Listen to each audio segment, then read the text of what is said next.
yang memanjakan.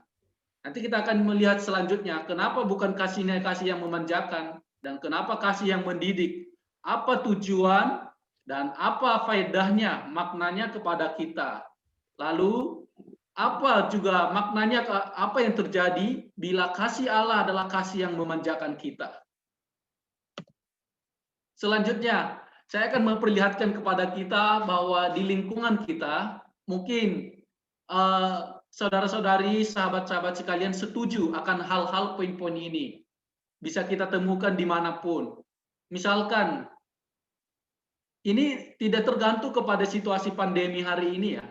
Seperti ini ya, misalkan sepatah kata yang keras, atau misalkan sebuah wajah yang kurang ramah, sebuah lidah yang tajam, ini bisa kita temui. Tanpa ada pandemi ini pun bisa kita temui.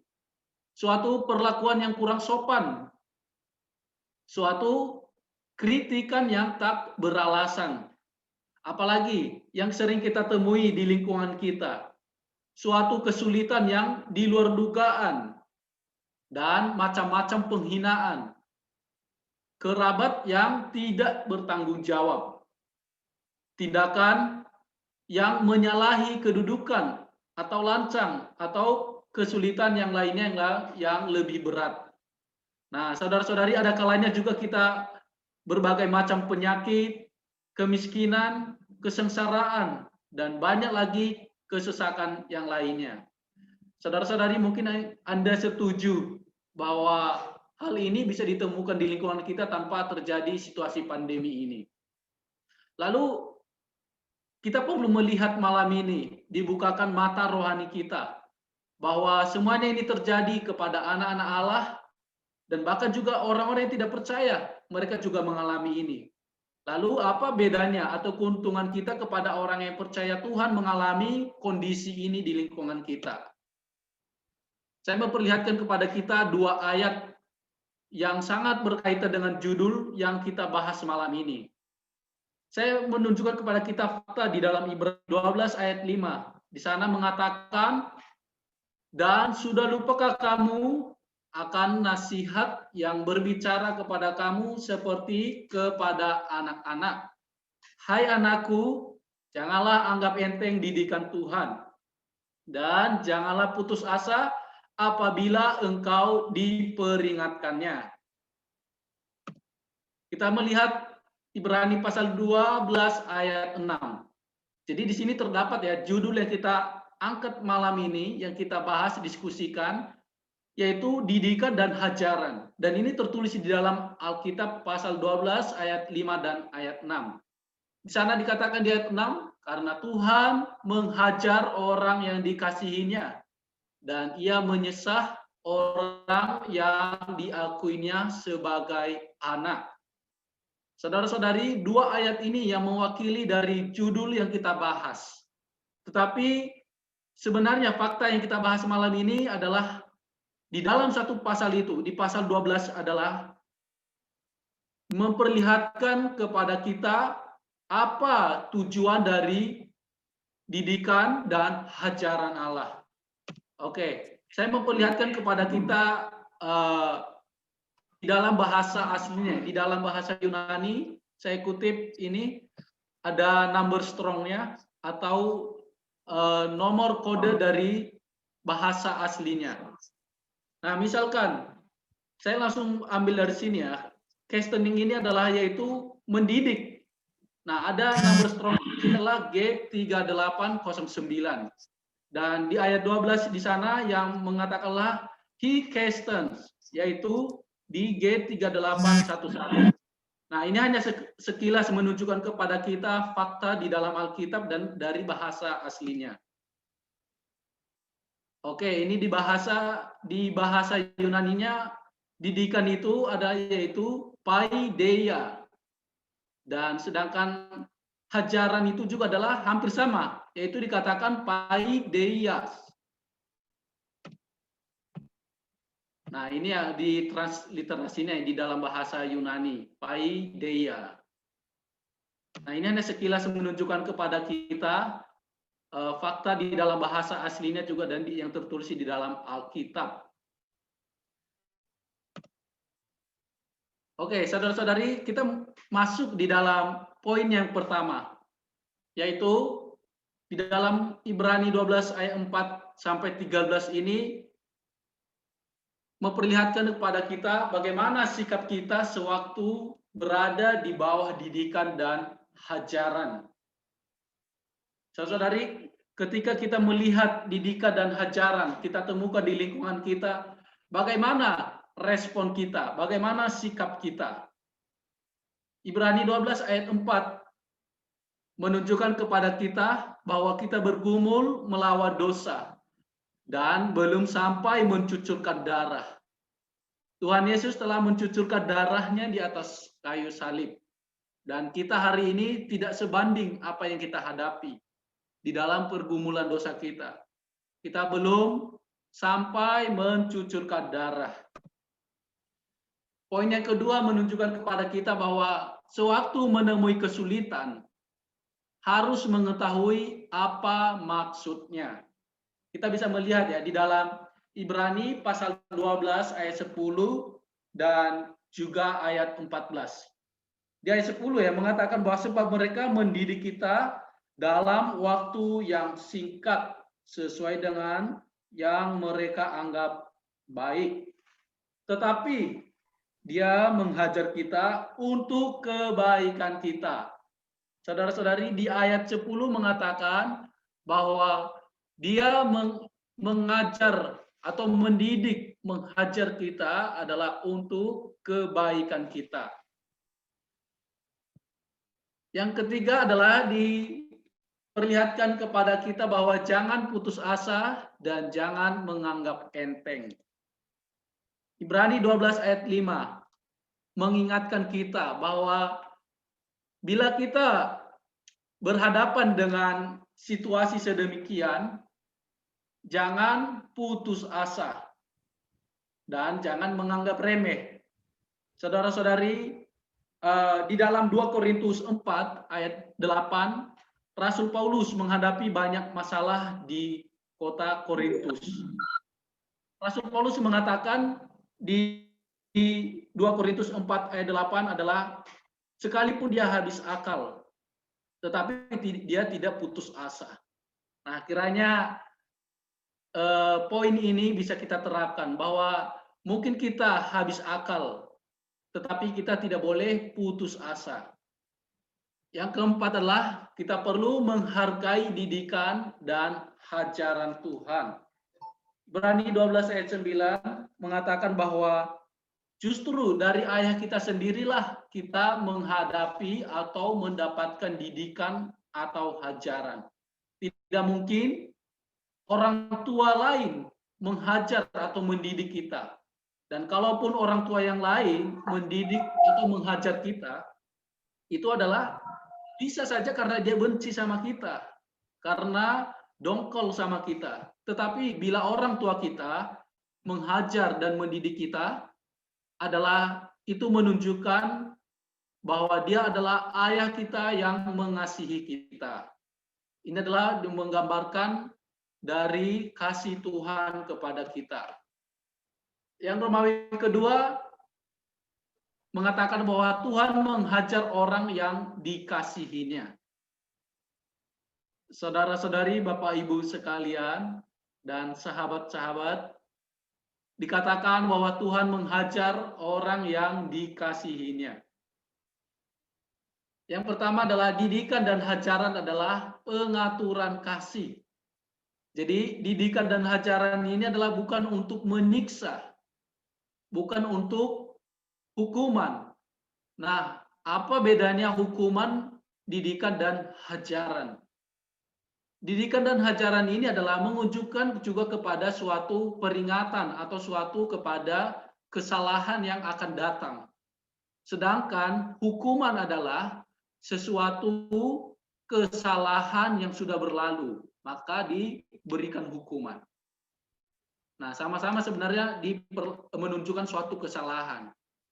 Didikan dan hajaran. Tetapi didikan dan hajaran ini, tadi ada transliterasinya di dalam bahasa Yunani yang menjelaskan kepada kita bahwa didikan itu adalah mengacu kepada nasihat, atau petunjuk atau peraturan. Sedangkan suatu hajaran ini adalah suatu punishment atau hukuman ketika seseorang mengeraskan hatinya, tidak mau dididik. Yang kedua adalah didikan dan hajaran adalah pendidikan Bapa. Nah, ini adalah didikan dan hajarannya adalah suatu pendidikan dari Allah kita. Dan didikan dan hajaran ini adalah siksaan. Ini sangat menarik ya. Bahwa dikatakan didikan dan hajaran itu bukan siksaan, melainkan kemuliaan. Kenapa dikatakan kemuliaan? Nanti kita akan bisa menjelaskan lebih detailnya lagi. Kenapa didikan hajaran itu bukan siksaan, melainkan kemuliaan. Yang keempat adalah tak mengerti didikan dan hajaran Allah adalah satu kerugian besar. Ketika kita tidak mengerti didikan dan hajaran Allah, itu adalah suatu kerugian besar. Mengapa? Nanti kita akan bisa menjelaskan lebih detailnya lagi. Saya akan melanjutkan poin yang ketiga, yaitu menanggung didikan dan hajaran Allah. Yang pertama adalah menderita sengsara itu, itulah didikan dan hajaran Allah. Kenapa ya? Menderita sengsara malah menjadi didikan dan hajaran Allah. Ini sering kita temukan di dalam lingkungan kita dan dimanapun kita berada. Maupun itu situasi pandemi maupun tidak. Selanjutnya adalah semua peristiwa bukan kebetulan.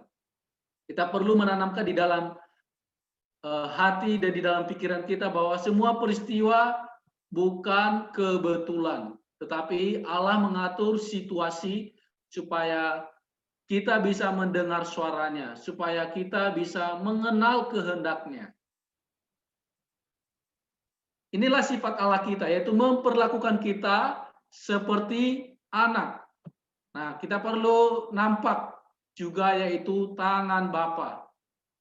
Dan didikan dan hajaran adalah bukti sebagai anak. Saudara-saudari, didikan dan hajaran adalah bukti sebagai anak. Selanjutnya, di Romawi 4, di sana dikatakan bahwa taat kepada hajaran dari Bapa segala roh. Saya menunjukkan kepada kita dua aspek taat kepada Allah, yaitu di Ibrani pasal 12 ayat 9. Di sana dikatakan bahwa kita perlu taat kepada Bapa segala roh supaya kita beroleh hidup. Apa tujuannya kita perlu taat kepada Allah? Supaya kita beroleh hidup. Kita perlu belajar taat melalui didikan dan hajaran Allah. Saudara-saudari, bahwa tujuan Allah menghajar atau mendidik kita ini adalah supaya kita berbagian di dalam kekudusannya. Nah, ini ya, didikan dan hajaran adalah untuk kebaikan kita. Supaya kita beroleh bagian di dalam kekudusannya. Tujuannya apa? Yaitu supaya menciptakan karakter yang kudus. Nah, karakter yang kudus di sini yang dimaksud di dalam kitab Ibrani adalah karakter kudus ini adalah sesuatu bukan hanya pemberian, tetapi ini adalah suatu proses atau yang melalui suatu pembentukan atau penyusunan. Itulah tujuan Allah. Kiranya saudara-saudari melalui berita ini, melalui tema yang kita bahas malam ini, kita dapat memiliki sikap yang berdoa, hati yang berdoa. Tuhan, beriku hati yang taat, agar dapat mengenal kehendak-Mu. Tuhan Yesus, Tuhan, setiap situasi, saya mau supaya sedikit saya mengalami dikuduskan. Kekudusan Allah disusun di dalam kita. Dan karakter ilahi tersusun ke dalam kita. Saudara-saudari, jika kita bisa menghadapi hal ini, maka kita menjadi anak-anak Allah yang memiliki karakter ilahi.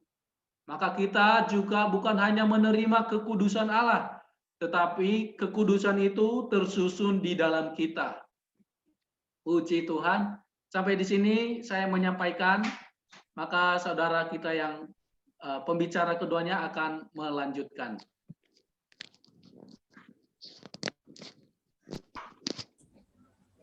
Amin. Puji Tuhan, Kak Jaro. Bagi teman-teman kalau ada yang bertanya mengenai Bible Study malam ini, sangat boleh ya. Kita buka ruang pertanyaan. Nanti akan ditanyakan oleh pembicara kita yang terakhir. Jadi apa yang kita bahas malam ini adalah mengenai perkara mengapa kita sebagai orang Kristen mengalami penderitaan. Padahal kita sudah percaya Tuhan, benar? Kita hari ini sudah percaya Tuhan. Tetapi mengapa kita masih mengalami penderitaan? Bukankah ini ketika dulu belum percaya Tuhan, kita juga mengalami penderitaan. Hari ini kenapa sudah percaya Tuhan, tapi mengapa masih mengalami penderitaan? Teman-teman, ini menjadi satu pertanyaan bagi kita. Sudah menjadi orang Kristen, tapi mengapa kita masih bisa mengalami penderitaan? Tadi pembicara pertama memaparkan kepada kita bahwa ini menyangkut mengenai didikan dan ajaran Allah. Inilah didikan dan ajaran Allah bagi kita. Banyak orang Kristen menyalahpahami didikan dan ajaran Allah ini. Sehingga mereka mulai putus asa. Saudara-saudari, ini sikap seperti apa? Bagaimana sikap kita sebagai orang Kristen menghadapi didikan dan ajaran Allah ini? Bagaimana sikap kita yang tepat terhadap didikan dan ajaran Allah? Tadi Kak Jaro sudah memaparkan kepada kita, sangat tepat sekali. Seharusnya kita sebagai orang Kristen, kita menjadi orang yang tunduk terhadap didikan dan ajaran Allah. Hari ini di masa pandemi hari ini, banyak orang Kristen di luar sana mengalami penderitaan, bahkan mereka menganggap bahwa hari ini kok Tuhan meninggalkan kita gitu loh. Kok hari ini Tuhan nggak mengasihi kita? Mengapa Tuhan membiarkan pandemi ini? Sudah berapa bulan kita ada di rumah? Kita tidak bisa ngapa-ngapain, tidak bisa jalan-jalan. Kalau dulu sebelum pandemi kita bisa jalan-jalan, bisa kemana-mana, bisa ke penjuru dunia. Tetapi di masa pandemi hari ini, kok Allah tidak mengasihi kita lagi. Kok Allah kayak membiarkan pandemi ini membuat kita sebagai orang Kristen menderita. Saudara-saudari, nanti akan pembicara kedua akan memaparkan kepada kita lebih dalam lagi, lebih jauh lagi. Apa maknanya didikan dan ajaran Allah ini? Baik, puji Tuhan, saya serahkan kepada pembicara kedua. Amin. Puji Tuhan. Boleh minta tolong di-mute yang lain? Amin. Puji Tuhan. Oke, thank you. Ya, baru saja saya tadi ada persekutuan ya dengan beberapa saudara. Ini menarik sekali karena saudara tersebut sangat mengasihi Tuhan, ya, calon istrinya juga sangat mengasihi Tuhan, tapi mereka mau menikah dari kemarin bulan April ya, jadi sejak bulan April sudah mau menikah, tapi terkena pandemi dan lain sebagainya, akhirnya harus tertunda jadi bulan Juni. Juni ternyata di Jakarta ada PSBB, tertunda jadi bulan Agustus. Mereka sudah siapkan Agustus baik-baik, tertunda akhirnya juga karena kembali ada tarik rem darurat ya di Jakarta ya, sehingga September masih nggak bisa karena masih PSBB transisi, sehingga akhirnya Oktober. Nah, baru saja dia dapat info bahwa ini udah planning sangat well ya, November rencananya tanggal 21 besok merit, tetapi ternyata baru dapat kabar neneknya terkena cancer ya. Stadiumnya cukup tinggi sehingga harus ditunda. Padahal dua orang ini melayani Tuhan ya, mengasihi Tuhan, dan mereka berdoa bahwa melalui pernikahan mereka Tuhan bisa mendapat kemuliaan, tapi terkadang Tuhan izinkan hal-hal yang tidak sesuai dengan apa yang diinginkan. Mengapa? Ya, ini sebuah misteri ilahi memang. Ya, tetapi saya mau singkat saja menekankan apa yang tadi oleh Saudara Tanujaru sampaikan, karena saya rasa yang Saudara Tanujaru tadi sampaikan itu benar-benar sudah sangat lengkap ya. Saya sebenarnya tidak perlu tambahkan apa-apa. Saya mau tampilkan di sini adalah supaya saudara-saudara sekalian bisa melihat bagaimana ada dua kata yang penting, yaitu didikan, satu hajaran. Didikan itu di aspek yang positif, ya. Allah itu mendidik, tetapi di aspek yang negatif, Allah itu menghajar. Saudara, sekali lagi ya, Allah kita ini imbang, ya. Dia di aspek yang positif itu mendidik kita, tetapi ya karena kita sebagai manusia yang masih hidup di dalam daging, sering sekali tidak seturut dengan didikannya, sehingga dia perlu mengambil jalan di dalam aspek yang negatif. Ya, bukan Allah kita negatif, ya, tetapi konotasi hajaran itu ada konotasi yang negatif.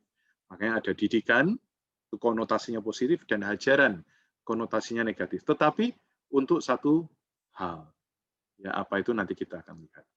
Kan tadi dasar ayatnya dari Ibrani 12 ayat 5, saya rasa sudah dibacakan, disebutkan, bahwa, dan sudah lupakah kamu akan nasihat ya, yang berbicara kepada kamu seperti kepada anak-anak. Jadi saudara-saudara, sekali lagi, penulis kitab Ibrani menekankan bahwa frase yang akan dia bacakan ini adalah frase seperti orang tua kepada anak. Hai anakku, janganlah anggap enteng didikan. Dan janganlah putus asa apabila engkau memperingatkannya.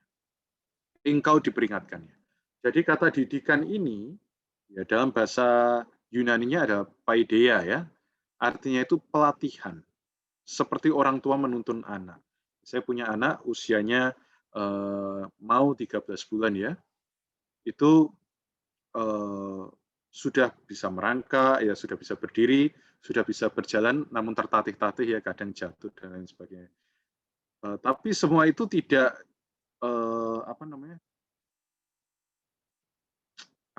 tidak berjalan dengan sendiri juga, gitu ya. Dalam arti ada peran orang tua, ya, ada peran orang ya, membantu dia, menatah dia, sehingga dia bisa merangkak dengan baik, ya kita arahkan, dia bisa berdiri, ya, kemudian dia bisa jalan, kita tata.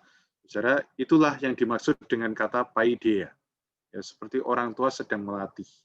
Kalau saudara pernah ingat atau pernah dengar, induk Raja Wali itu kalau melatih anaknya terbang, apa yang dilakukan? Digoyang-goyang sarangnya. Ya, digoyang-goyang. Nah, pernahkah hidup kita mengalami diguncang-guncang oleh Allah ya? Sampai akhirnya apa? Anaknya jatuh. Ya, anak Raja Wali ini jatuh. Supaya apa? Berlatih untuk mengepakkan sayap. Tapi induk ini tahu, kalau anaknya nggak siap, dia nggak akan biarkan anaknya itu jatuh sampai ke tanah. Ya. Dia akan siap menopang di atas kepak. Ya, jadi bukan di bawah kepak sayap ya. Ada satu kidung pujian, teksnya mungkin kurang tepat ya. Jadi kita tidak di bawah terbang tinggi di bawah kepak sayapnya, tapi di atas kepak induk Raja Wali itu anak-anaknya ditopang. Jadi seperti itu. Seringkali Tuhan harus pakai banyak hal untuk menggoyang-goyang hidup kita dulu, dalam rangka mendidik, supaya kita terbiasa untuk datang pada Dia, berseru kepada Dia, supaya kita punya pertumbuhan yang lebih matang. Ya, ini aspek positif. Nah, di aspek negatif, mungkin lebih enak kalau baca bahasa Inggrisnya ya, karena Tuhan menghajar orang yang dikasihinya dan Ia menyesah orang yang diakuinya sebagai anak. Nah, kata menghajar dan menyesah ini, sebenarnya menghajar ini sama ya seperti melatih tadi, tetapi kata menghajar dan menyesah saya jadikan satu adalah mastigo. Ya, ini benar-benar menghajar ya, benar-benar menghajar. Seperti seorang yang ada di bawah hukuman, ya dia dipecut ya, dicambuk. The victim being strapped to a pole or frame ya, chastise ya. Dia menerima cambuk. Tapi sekali lagi ini bukan berarti dia mau merancangkan sesuatu yang buruk. Kenapa? Karena kita harus tahu janji Allah ya di dalam kitab Yeremia, sebab aku ini mengetahui rancangan-rancangan apa yang ada padaku mengenai kamu. Demikianlah firman Tuhan, yaitu rancangan damai sejahtera dan bukan rancangan kecelakaan untuk memberikan kepadamu hari depan yang penuh harapan. Jadi selain kita mengenal didikan dan hajaran Allah, kita harus tahu motivasinya. Motivasi Allah dalam semuanya dan juga alasannya. Alasannya yang jelas adalah merancangkan damai sejahtera. Motivasinya jelas bukan merancangkan kecelakaan, tetapi memberikan kepada kita hari depan yang penuh harapan. Saudara, apa itu hari depan yang penuh harapan? Hari depan yang penuh harapan bagi seorang Kristen adalah menjadi pemenang. Hari depan yang penuh harapan bagi seorang yang belum percaya Tuhan Yesus adalah beroleh hidup kekal. Tapi kalau Anda sudah beroleh hidup kekal, Anda punya masa depan yang lebih penuh pengharapan dari sekedar hidup kekal, yaitu menjadi pemenang.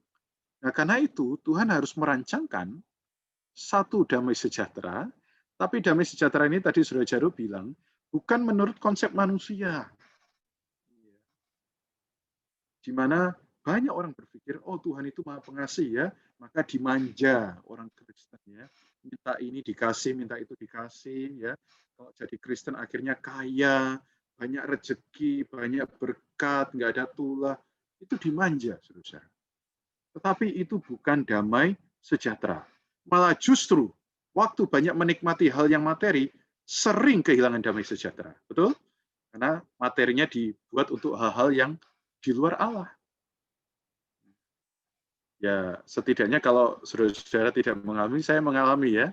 Kalau saya dapat berkat materi ya, seringkali saya tuh paling senang ajak anak-anak saya makan ya, sesekali makan enak ya. Nah, wah, waktu pilih makan menu itu lupa tanya Allah ya. Tuhan, menu mana yang harus itu? Karena sudah terlalu bersemangat, mentang-mentang ada uang bisa beli makanan enak, ya tidak bertanya pada Tuhan. Hilang damai sejahtera.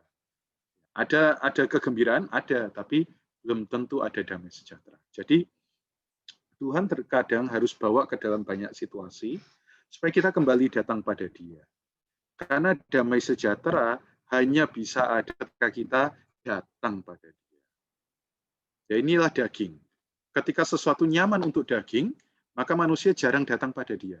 Tetapi begitu tidak nyaman untuk daging, di situ manusia datang pada Allah. Ya, manusia itu memang sering mempermainkan Allah ya, tapi Allah kita ini begitu sabar sekali. Karena itu, saudara, setiap situasi ya yang Tuhan rancangkan itu sebenarnya bukan mempermainkan kita, karena itu kita kiranya juga tidak mempermainkan Allah. Semuanya adalah untuk memberikan kepada kita hari depan yang penuh harapan. Karena itu, saudara, untuk menutup sharing saya, karena setelah ini ada tanya jawab, mungkin kita bisa elaborasi lebih dalam. Saudara, bahwa bagi kita hari ini, setiap hal yang menimpa kita itu sebenarnya supaya kita bisa bertumbuh di dalam hayat, bertumbuh di dalam kerohanian kita, bertumbuh di mana unsur Kristus lebih banyak daripada unsur kita lagi. Ya, seluruh situasi, jangan sampai situasi itu akhirnya tiba, tapi kita tidak ada perubahan. Ya, 2020 tinggal 2 bulan lagi. Ya, biasa kan di akhir tahun ada ibadah tutup tahun ya, atau ibadah pembukaan tahun, nanti diminta resolusi atau kami biasa sebut konsekrasi, begitu ya. Coba renungkan di hadapan Tuhan. 8 bulan pandemi ini, perubahan apa yang terjadi dalam hidup Anda?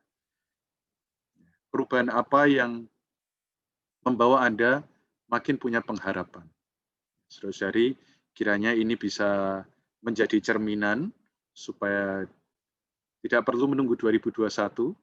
Besok pagi juga Anda bisa dan saya ada pertobatan, ada persembahan yang baru pada Tuhan, ada resolusi yang baru pada Tuhan, ada konsekrasi atau persembahan diri yang baru pada Tuhan. Tidak perlu menunggu bulan Januari, besok juga pagi hari Anda datang pada Tuhan, Anda persembahkan pada Tuhan. Mulia bagi Tuhan. Saya kembalikan ke Saudara Yusten.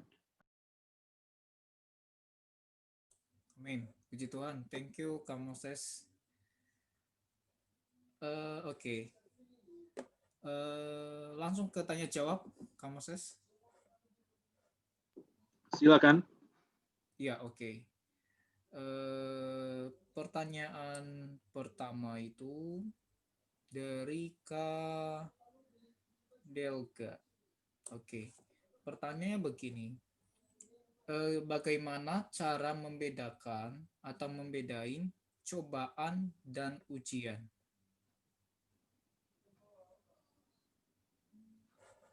Kak Jarum mau jawab dulu atau langsung saya? Oke, saya coba ini ya, nanti bisa ditambahkan lagi. Iya. Jadi, apa bedanya cobaan dan ujian? Kita melihat fakta ya di dalam Alkitab ketika Ayub diuji. Nah, di sana dia diuji ya untuk sampai menunjukkan bagaimana kesalehan dia itu, sampai taraf apa. Dan di dalam ujian itu, disitulah dia mendapatkan Tuhan. Lalu cara membedakan ujian atau cobaan ini, misalkan ya, cobaan ini bisa saja situasi pandemi ini ya kan. Artinya kita sudah tahu hal ini bahwa ini akan membahayakan. Nah, tetapi kita tidak mau taat terhadap hal itu. Nah, inilah suatu cobaan. Artinya kita juga mencobai gitu ya kan. Artinya kita tidak berhikmat. Ya, bisa ditambahkan Kak Moses? Ya, ya. Jadi bagaimana cara membedakannya? Nggak perlu dicari-cari ya. Anda akan tahu apakah itu berasal dari Allah atau itu berasal dari iblis ya. Jadi nggak perlu kita tanya, Tuhan ini dari engkau atau dari iblis ya. Tapi yang jelas, kalau itu dari Allah, hasilnya adalah damai sejahtera. Ya, kalau itu dari iblis, dia akan membuat kita justru makin terpuruk demikian. Jadi sedemikian. Jadi saudara-saudara, seperti kisah Ayub ya, tadi disebut oleh Saudara Jaru, ya, iblis meminta izin kepada Allah untuk mencobai Ayub atas seizin Allah. Jadi itu membuat kondisi Ayub terpuruk. Tapi di tengah kondisi yang terpuruk pun, Allah tetap mau mendidik Ayub. Sehingga Ayub bisa berkata, ya di akhir pasal dari kitab Ayub, dulu ya aku banyak mendengar mengenai engkau, tapi sekarang mataku sendiri melihat engkau. Jadi mungkin itu yang bisa kita jelaskan. Ya. Jadi kalau iblis hasilnya selalu kematian, ya, kematian rohani, kematian jasmani, kematian jiwani, ya, maut, ya, perasaan maut. Tapi kalau Allah pasti adalah hayat, ya, ada kebangkitan. Amin, puji Tuhan. Kita langsung ke pertanyaan kedua dari Kak ini. Sebenarnya iPhone ya di sini, tapi Lili. Maaf ya kalau salah namanya. Oke, pertanyaannya begini. Oh, bukan dari Oppo sebenarnya. Apa nih? Kayak ini kada Ishak ya. Oke, pertanyaan begini. Apakah di balik kekudusan kita dapat membuat kita sehayat dan sesifat dengan Allah, sedang di dalam kekudusan kita terdapat sifat daging alamiah kita? Apakah kekudusan kita bisa luntur sebagai sehayat dan sesifat dengan Allah? Mungkin saya jawab saja langsung ya, bahwa tidak ada yang kudus selain Allah. Ya, jadi bahkan kita sendiri tidak kudus. Jadi kalau kita dikuduskan, artinya Allah itu makin bertambah atas kita. Ya, jadi Amin. ya pada diri Allah kekudusan itu tidak bisa luntur.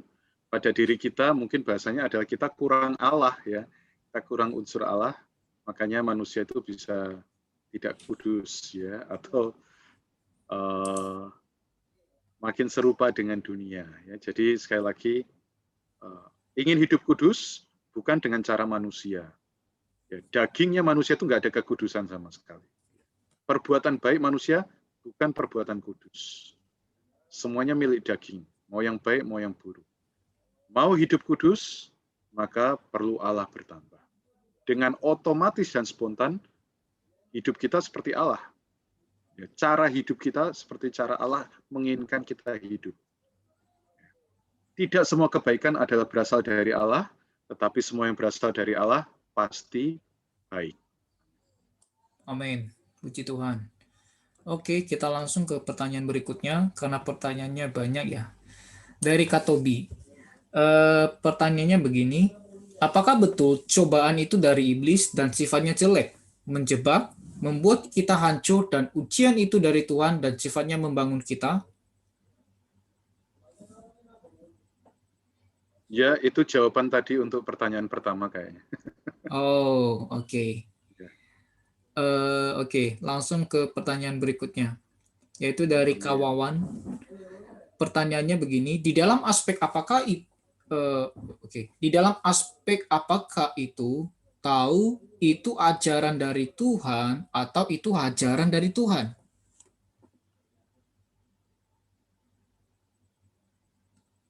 Boleh coba Kak Jaru? Pertanyaan bisa diulang, Kak? Saya kurang paham. Oke, pertanyaannya begini, di dalam aspek apakah itu tahu, saya ulang ya, di dalam aspek apakah tahu itu ajaran dari Tuhan atau itu ajaran dari Tuhan? Jadi aspeknya apakah itu bagaimana kita tahu itu ajaran atau ajaran dari Tuhan atau ajaran dari Tuhan? Ajaran atau ajaran? Dalam aspek apakah? Kalau dari saya, oke. Pertama, kita tahu itu ajaran Tuhan adalah ketika kita membaca Alkitab ya. Karena sampai hari ini juga Tuhan berbicara di dalam Alkitab. Memang dia berbicara dalam lingkungan kita, tetapi di dalam Alkitab sangat abstrak pembicaraannya. Yang kedua, bagaimana kita tahu bahwa itu termasuk aspek ajaran dari Tuhan. Tadi sudah dibantu menjelaskan juga bahwa ketika itu ajaran dari Tuhan, maka hasilnya kita akan beroleh damai sejahtera. Maka kita mengalami suatu perubahan. Ada kisah Moab ya di dalam kitab Yeremia. Ya, Yeremia 48 ayat 11. Di sana dikatakan bahwa Moab baunya tidak pernah berubah. Nah, ini menunjukkan artinya masa hidupnya itu adalah baik-baik saja. Dia tidak pernah mengalami suatu kesukaran. Nah, tetapi malah dia tidak mendapatkan apa-apa. Nah, itu contoh yang bisa saya tunjukkan ya di aspek Moab, bahwa dia tidak mengalami suatu perubahan. Silakan lanjutkan. Ya, saya rasa cukup. Oke. Ya. Jadi sebenarnya semua itu bisa penuh dengan ketidakbingungan jika kita membaca Alkitab. Tuhan akan memberikan rema. Nah, rema itu tidak bisa muncul kalau tidak ada logos. Jadi berulang-ulang kita tekankan, logos itu sangat penting. Logos itu sangat penting. Amin. Oke. Saya tambahkan ayat yang Kak Jaro sebutkan tadi, yaitu di dalam Yeremia pasal 48 ayat 11 mengenai keadaan Moab. Jadi Yeremia pasal 48 ayat 11.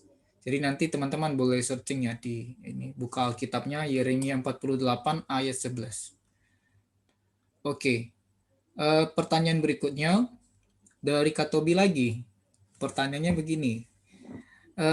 Jadi apakah untuk orang percaya selalu dimulai dengan didikan Tuhan, lalu kalau tidak didengar dengar, jadi kalau tidak didengar, maka barulah akan dihajar.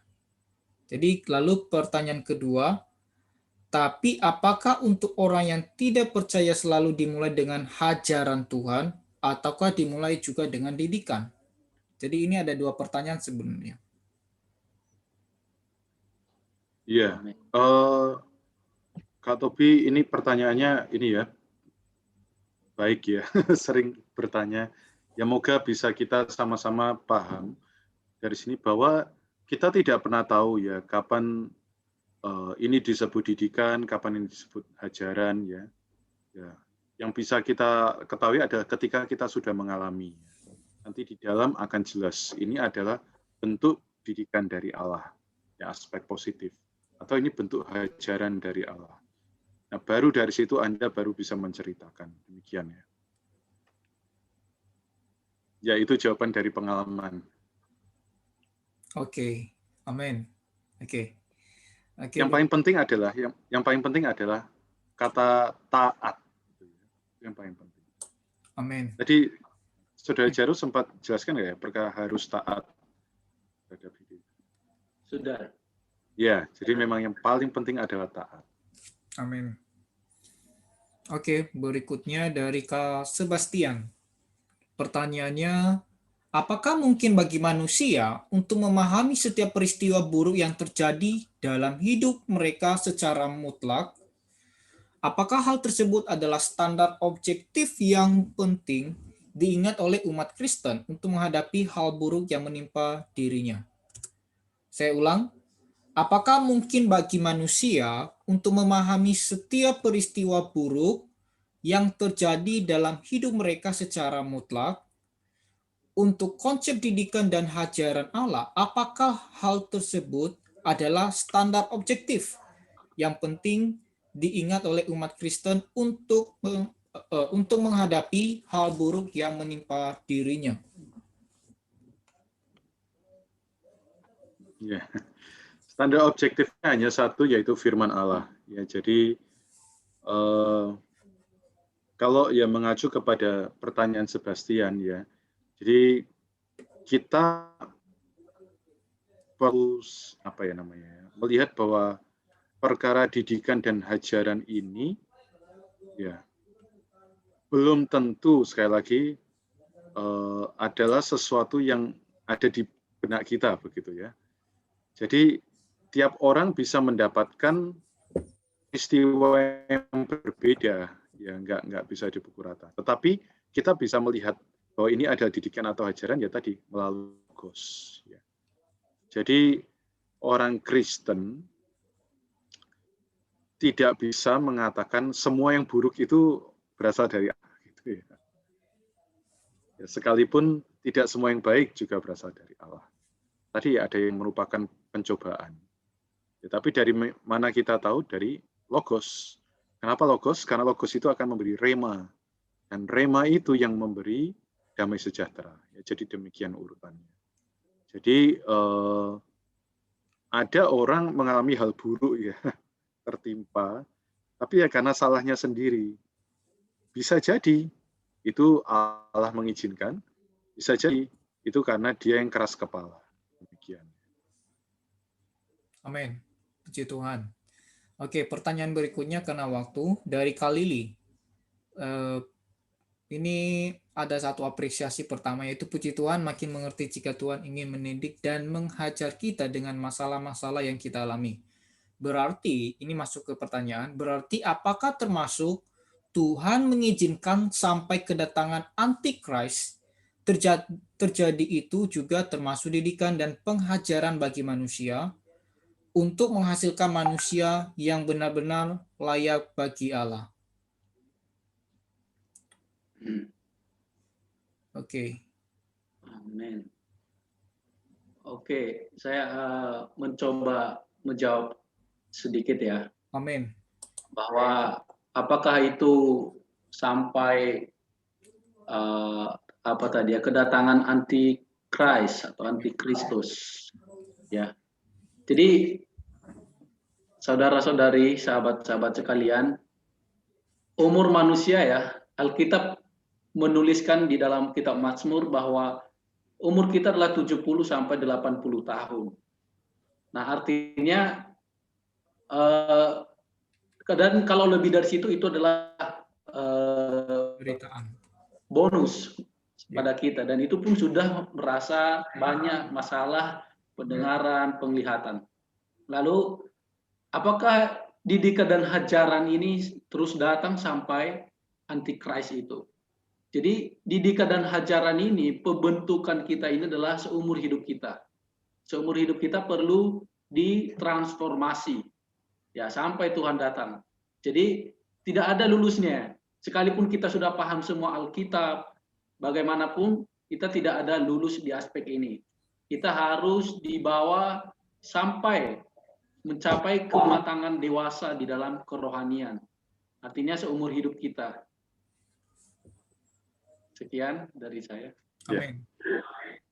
Jadi baik iblis maupun kesusahan hari ini ya, termasuk antikristus, saudara, itu adalah ugly tools bahasa Inggrisnya ya, yang dipakai oleh Allah untuk mendatangkan kebaikan bagi kita.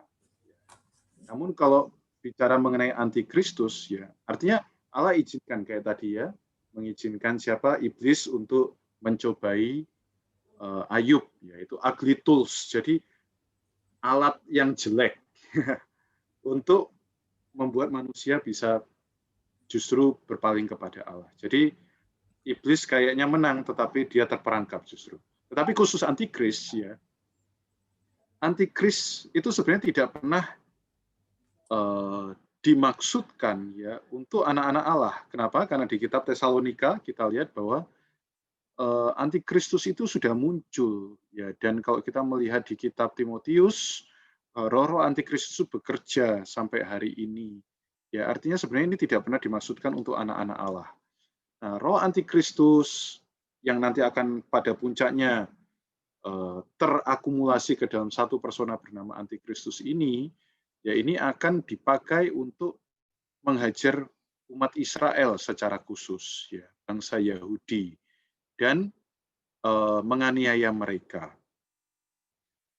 Nah, bagi anak-anak Tuhan yang non-Yahudi atau tidak ada di Israel akan terkena, kalau masih ada di bumi di waktu itu, ya celakalah karena akan terkena kedahsyatan bencana yang adikodrati, artinya yang belum pernah terjadi sebelumnya. Nah, karena itu sebelum waktu itu muncul, pastikan kita terangkat ya melalui pendisiplinan yang hari ini, didikan dan hajaran yang hari ini, ya, daripada didikan dan hajaran yang 3,5 tahun itu. Kalau kita menanti, ya nggak apa-apalah jadi orang Kristen yang biasa-biasa saja, atau nanti ada didikan dan hajaran, ya nanti akan mengalami yang sedemikian. Kalau kita dipanggil Tuhan, artinya meninggal sebelum masa kesusahan besar itu, ya kita akan dididik dan diajar selama 1000 tahun, ya lebih lama lagi. Jadi didikan dan hajaran ini tidak akan selesai sampai nanti di langit baru, bumi baru, Yerusalem baru. Baru semua manusia sudah seperti Matius pasal 5, sempurna sama seperti Bapa adalah sempurna. Amin. Amin. Oke. Thank you, Kang Moses. Pertanyaan berikutnya dari Kak Yedi Hutagao. Pertanyaannya begini, bagaimana jika penderitaan atau didikan dan hajaran Allah itu tidak menantangkan kebaikan bagi kita, malah menantangkan kelemahan bahkan undur dari Allah? Lalu di bawah dia katakan, seringkali gagal melewati penderitaan, bagaimana kita bisa menang? Amin. Mau saya atau Kak Jero yang jawab? Terserah sih. Oke, saya dulu ya. Ya. Ya. Jadi di dalam setiap didikan dan hajaran, Allah akan selalu membawa, khususnya kita umat perjanjian baru itu, ke dalam prinsip tubuh atau prinsip korporat, ya, sehingga kita tidak menjadi orang Kristen yang sendirian. Jadi ketika segala sesuatu yang berasal dari Allah itu akan Allah aturkan, ya, menurut Roma 8 ayat 28, untuk mendatangkan kebaikan. Jadi ketika orang itu lemah dan undur, ada dua penyebabnya. Satu itu mungkin bukan didikan atau hajaran Allah. Itu adalah pencobaan dari iblis. Kedua, dia tidak mencari kaum beriman lain yang bisa bersama-sama dengan dia mengejar Kristus. Seperti kata 2 Timotius pasal 2 ayat 22, ya. Jauhilah nafsu orang muda. Jauhilah nafsu orang muda. Nah, kata jauhilah nafsu orang muda itu tidak bisa, kalau dibaca ayat selanjutnya, tidak bisa dialami sendiri. Ya. Saudara, seringkali Tuhan mengaturkan situasi sehingga seolah-olah kita tidak sanggup ya terhadap hajarannya.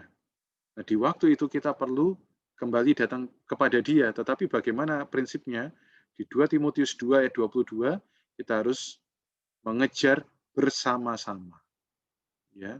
Jadi ketika Anda lemah, saudara, Anda merasa tidak sanggup, Anda perlu rekan, Anda perlu mitra, Anda perlu orang-orang yang menopang. Karena Alkitab mengatakan pergaulan yang buruk merusak kebiasaan yang baik. Artinya pergaulan yang baik akan membuat kita diselamatkan dari kebiasaan yang buruk, kebiasaan yang lemah, dan lain sebagainya. Apakah ada contoh di dalam Alkitab? Ada.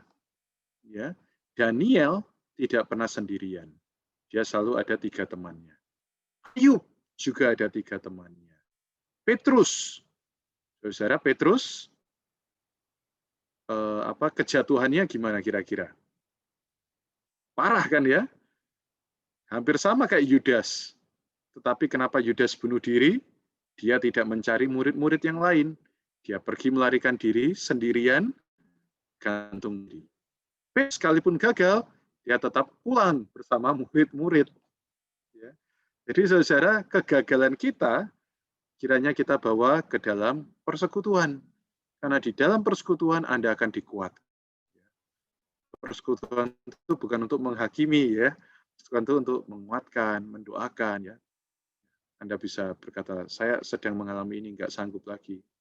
Ingat Petrus dan Yudas. Ya. Petrus segagal-gagalnya, dia tetap pergi bersama murid-murid. Tapi Yudas, satu aja gagalnya, tapi apa yang terjadi? Dia sendirian, dia bunuh diri. Amin. Amin, puji Tuhan. Oke, pertanyaan berikutnya sebenarnya dari Kak Tobi, tapi kita lewatin dulu karena pertanyaan Kak Tobi banyak ya. Jadi supaya kebagian juga. Nanti akan kita jawab setelah pertanyaan dari Kak Novi. Oke, pertanyaan berikutnya dari Kak Novi. Jika seseorang tidak mau menerima didikan atau ajaran Allah dan tidak menerima apa yang sudah Allah rancangkan dan malah membenci apakah yang sudah Tuhan rencanakan dalam hidupnya, bagaimana kita menghadapi seseorang seperti itu? Oke. Amin. Saya coba memberikan sedikit penjelasannya. Jadi cara kita menghadapi ya seseorang seperti tersebut, artinya istilah lain, orang ini sudah tidak mau lagi ya. Di dalam prinsip, di dalam Alkitab juga ya mengatakan jika orang tersebut tidak mau dinasehati, maka bawalah dia di depan para tua-tua. Jika dia tidak mau juga, bawalah dia di hadapan gereja ya. Nah, kalau dia tidak mau lagi, memang ada kalau di Alkitab ya, bahwa anggaplah dia sebagai seorang pemungut cukai. Nah, tetapi di sini ya, kita seharusnya kita masih belum sampai ke situ. Saya memberikan satu yang sangat baik ya, bahwa untuk hal ini, bagaimana kita untuk menolong orang berdosa, orang yang sedang jatuh, orang yang sedang lemah. Pertama-tama kita harus menjadi orang yang bersatu dengan Tuhan. Jadi misalkan ya kita mau menasihati seseorang, pastikan menasihati seseorang adalah kita harus terdahulu memiliki motivasi yang benar. Artinya kita bukan mau mencari kesalahan dia atau mau menjelekkan dia. Langkah-langkahnya apa? Ketika kita melihat seseorang jatuh ke dalam dosa atau dia tidak mau ditegur lagi, paling baik adalah berdoa kepada dia. Artinya doa yang memberkati ya, bukan doa untuk mengutuk. Nah, itu lebih lebih baik. Yang kedua, kita pastikan bahwa kita juga lebih baik dari dia. Dan pastikan bahwa kita adalah mengasihi dia ketika kita menegurnya. Maka dari situ Tuhan akan bisa bekerja di dalam dia. Nah, poin yang paling saya tekankan ya, bahwa kita terdahulu harus menjadi orang yang bersatu dengan Tuhan. Terima kasih.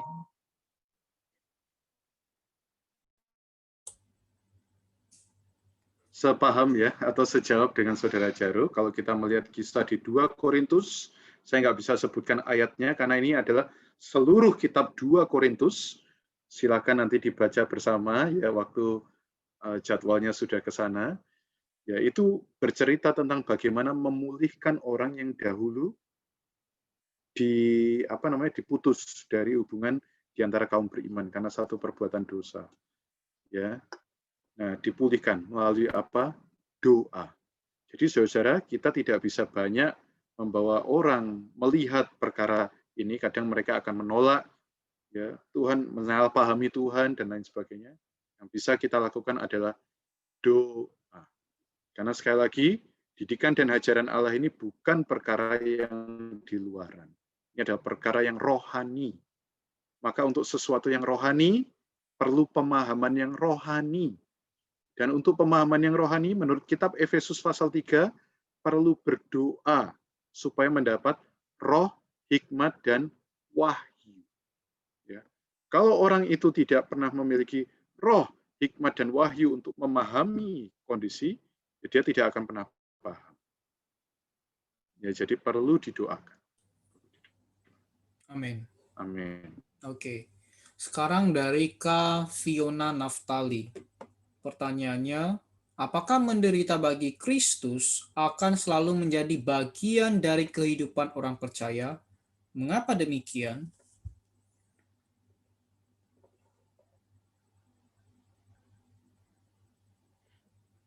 Kesannya setelah sesi ini hidup orang Kristen itu harus menderita ya.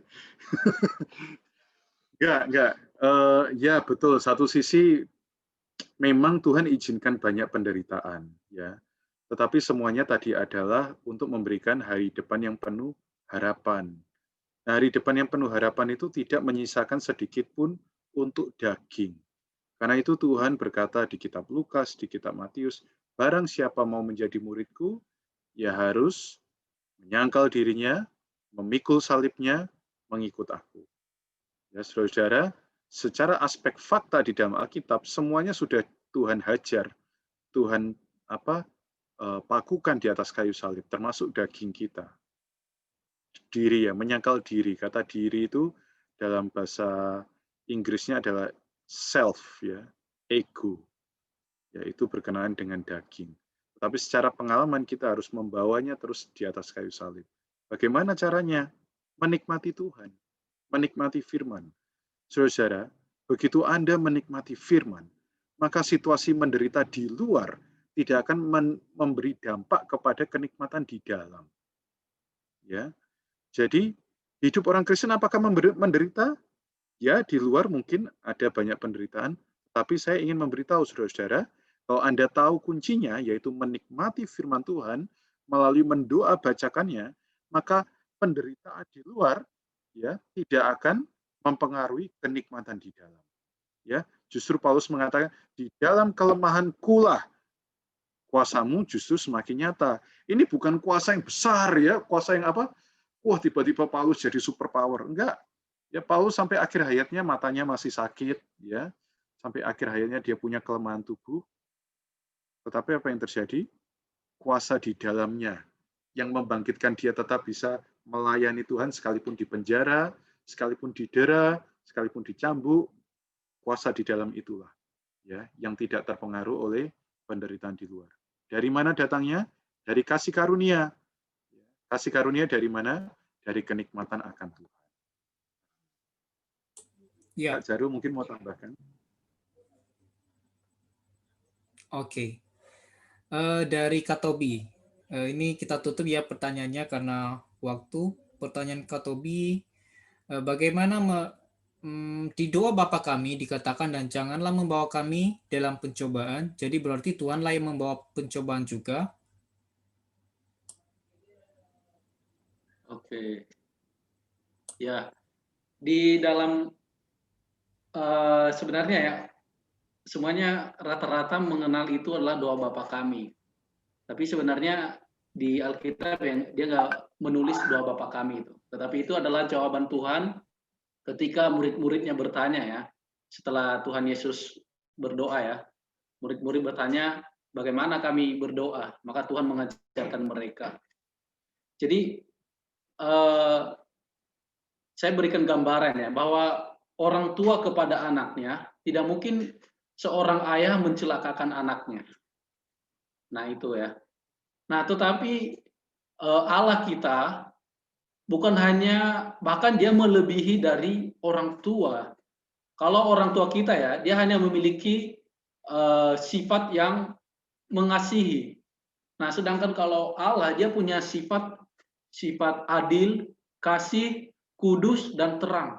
Dan ini dia harus terapkan di masing-masing posisinya. Ya, jadi itu nggak bisa dipisahkan karena itu adalah sifat Allah. Ada 4 sifatnya: kasih, kudus, adil, dan terang.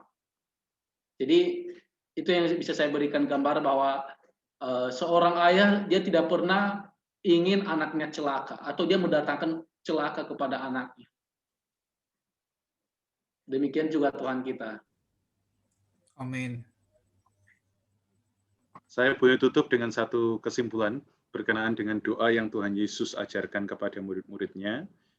Ya, jadi doa ini adalah bagian dari konstitusi kerajaan surga ya, karena kitab Matius itu berbicara mengenai aspek kerajaan. Ya tadi betul seperti yang dijelaskan Saudara Jaro ya. Kita perlu mengenal siapa raja kita. Dia adalah raja yang mulia, kudus, kasih dan adil benar. Nah, waktu Tuhan ingin memberikan konstitusi, ya artinya undang-undang dari umat kerajaan, mereka harus tahu prinsipnya bahwa Bapa kami yang di surga, namanya harus dikuduskan. Kenapa? Karena di kerajaan yang ada di bumi hari ini, nama Bapa belum dikuduskan. Betul tidak? Banyak orang menggunakan nama Tuhan dengan sembarangan. Mereka bungkam, mereka tidak mau berseru kepada Tuhan. Itu sembarangan. Padahal nama Tuhan adalah nama yang atasnya kita serukan. Kemudian, yang kedua, Pak, dikuduskan namamu, datanglah kerajaanmu. Kenapa harus doa? Karena kerajaan Tuhan masih ada di sana ya, belum datang ke bumi. Di bumi ini masih banyak kerajaan manusia dan kerajaan iblis tentu. Ya. Karena Tuhan minta kita bekerja sama untuk mendatangkan kerajaannya. Jadilah kehendakmu. Karena hari ini yang masih penuh di bumi ini kehendaknya siapa?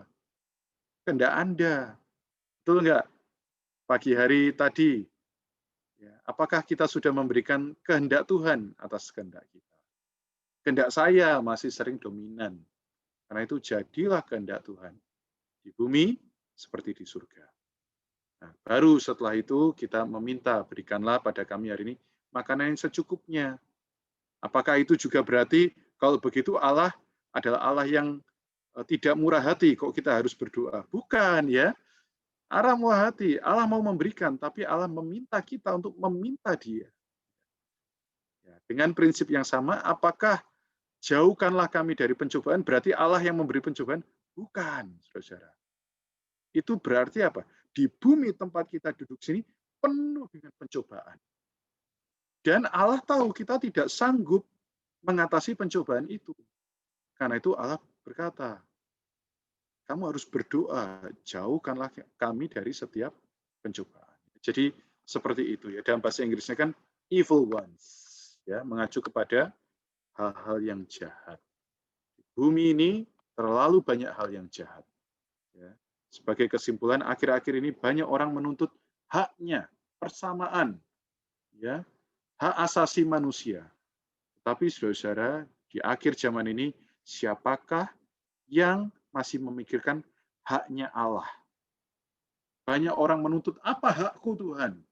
Apa hakku? Mereka demonstrasi, mereka marah-marah. Tetapi mereka lupa, ada hak Tuhan yang tidak pernah dipikirkan manusia. Apa itu haknya? Dia memiliki bumi kembali. Saudara, kiranya Anda dan saya menjadi orang-orang yang berdoa seperti di kitab Wahyu, Tuhan datanglah segera. Engkau harus memiliki bumimu, karena ini adalah milikmu, Engkau yang menciptakan. Ini adalah hakmu. Puji Tuhan. Tuhan memberkati. Amin. Karena sudah melewati batas waktu ya. Jadi ini pertanyaan Kak Tobi banyak sekali.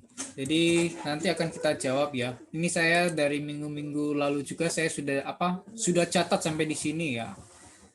Pertanyaan dari Kak Tobi. Ini ada beberapa pertanyaan Kak Tobi. Nanti akan kita jawab melalui Japri karena waktu. Mungkin Oke. boleh juga untuk Kak Tobi ada di Sulawesi Utara ya. Nanti diberi nomor rekan kami aja yang ada di sana ya, bisa dilayani lebih ini, ya, lebih intensif ya. Betul. Amin.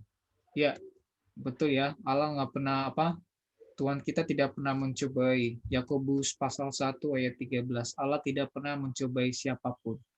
Ya, Yakobus pasal 1 ayat 13. Oke, kita tutup karena waktu sudah lewat jam 9 lewat 40, sudah kemalaman ya bagi teman-teman yang sudah di waktu bagian timur maupun bagian tengah. Oke, sebelum kita tutup, mari kita berfoto dulu. Bisa buka kameranya, teman-teman. Semuanya bisa buka kameranya ya.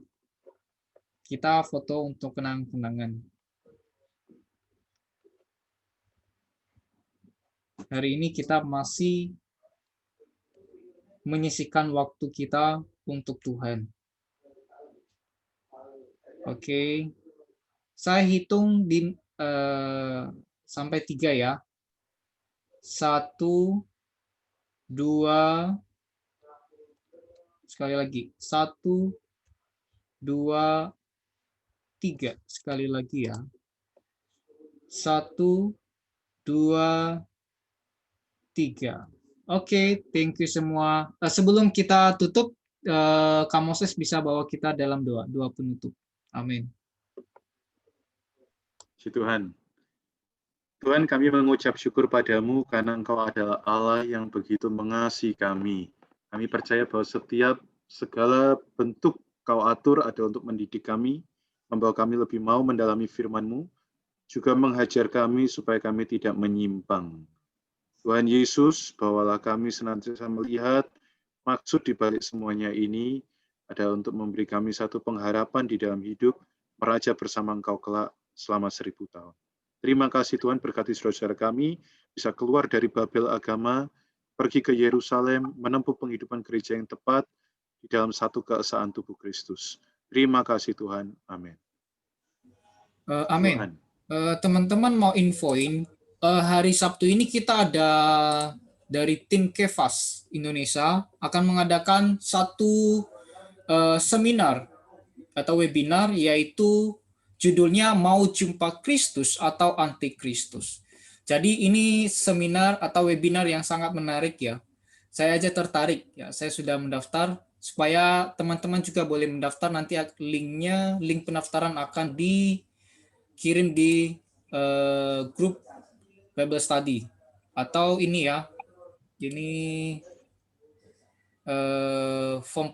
link pendaftarannya. Jadi judulnya Mau Jumpa Kristus atau Antikristus. Ini kita tahu bahwa ini adalah sudah masuk akhir zaman. Mau jumpa siapa? Nah, mari temukan jawabannya hari Sabtu tanggal 7 November 2020 jam 18 waktu Indonesia Barat atau jam 6 sore. Baik teman-teman, puji Tuhan, thank you semua. Tuhan Yesus memberkati. Sampai jumpa minggu depan tanggal 8 November. Tuhan Yesus memberkati Kak Yusen, Tuhan memberkati. Amin. Terima kasih Kak. Tuhan Yesus berkati. Terima kasih Kak. God bless. God bless. God bless you. Terima kasih Kak. Ya. Terima kasih, Tuhan berkati.